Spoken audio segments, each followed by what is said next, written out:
साधी राहणी उच्च विचारसरणी असे महात्मा गांधी यांची ही खोली आहे आणि याच खोलीमध्ये देशातले मोठमोठे राजकीय नेते मंडळी, विदेशातले मोठमोठे लोक बापूंना या ठिकाणी येऊन भेट देत होते. इथेच देशाला दिशा देण्याचं काम महात्मा गांधी यांनी केलेलं आहे. जवाहरलाल नेहरूंपासून ते विदेशातले मोठमोठे लोक जे आहे या खोलीमध्ये भेटीगाठी घेत होते बापूंच्या.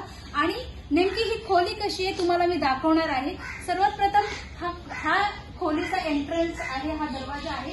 अगदी साधी आणि सरळ साध्या पद्धतीने हा रूम आहे बापूंचा. इथे एक खिडकी देखील आहे.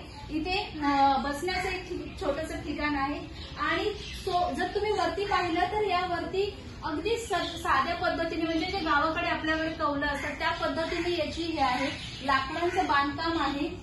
सोबतच हे महत्वाचं जे ठिकाण आहे तुम्ही पाहताय, हे महत्वाचं ठिकाण म्हणजे बापू इथे या ठिकाणी बसलेले असायचे तिथे. आणि सोबतच त्यांचा हा चरखा देखील तुम्हाला मी दाखवते.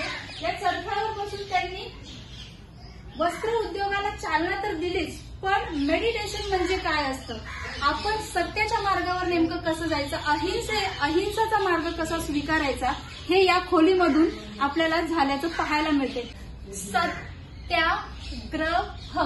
सत्याग्रह आश्रम म्हणून साबरमती आश्रमाची देखील ओळख आहे.